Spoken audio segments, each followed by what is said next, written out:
สว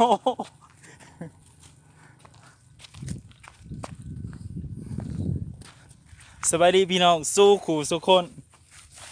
จะให้เบิ่งทางเข้าบ้านพี่น้องทางเข้าบ้าน ทางคนหรือทางเข้าบ้านแน่นี่พี่น้อง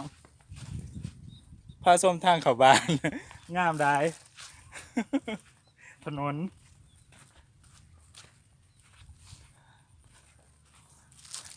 ทางเข้าบ้านเ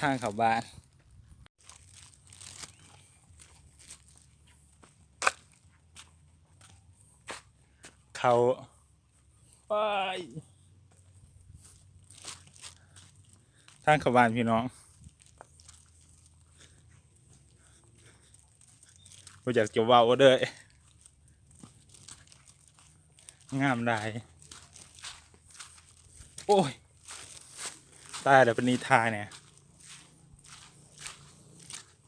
ฝั่งนี้เป็นเขาเนาะเขากำลังเดืองนี่เขากำลังเดืองจะเป็นภูเขาในวิวทางบ้าน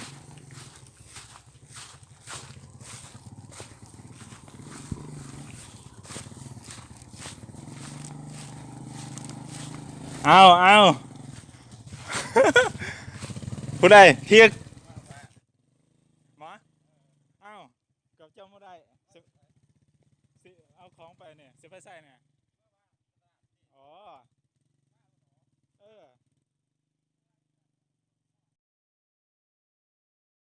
บอมีคนเอา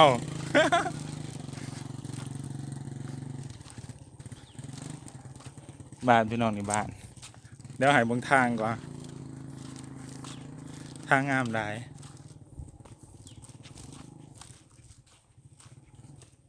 ฝั่งนี้จะเป็นเขากำลังโอ้ปลา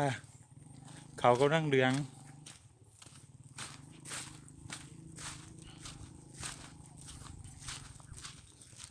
ปลาส้มหมู่บ้าน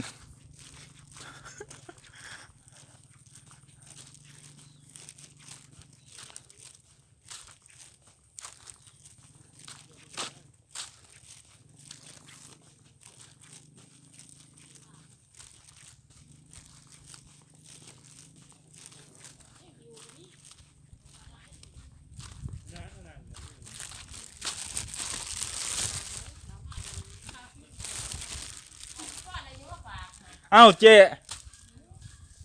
ไปใกล้แหงมาฝากแล้วผู้ใดเอ่ยตีหรออ่ะเป็นไงมันดีแต่ว่าอะไรไก่ตีปลาส้มหมู่บ้านเห็นทางเข้าบ้านเนี่ยก็จุกแต่พี่น้องเอ้ยทางเข้าบ้านงามหลายนี่เขาเดี๋ยวให้เบิ่งทงหน้า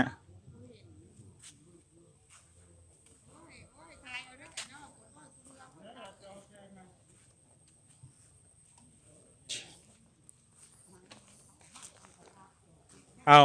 บ่ได้มื้อหน้าหมอ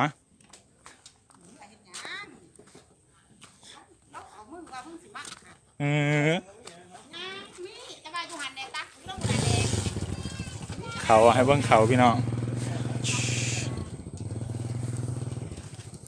โอ้มะขามหวานเนี่ยนี่เนาะเต็มต้นอยู่เนี่ยเดี๋ยวสิถ่ายรูปไปเจโซมมาเบิ่งซะมาห้องหายน้ำตาไหลอยู่ฮะไปซื้อขนมซะมาใส่ข้ามเต็มโตอยู่ไปเขาอุ้มไปบ่บ่เลยสิอุ้มไปนางตายอยู่ไผจะอุ้มไปยังมันเขาซื้อซะ2,000บ่ได้ขาดนี่บ่ได้รุดได้เดี๋ยวนี้ซ้ำก็เท่านั้นก็ขาดเฮ็ดได้เดี๋ยวนี้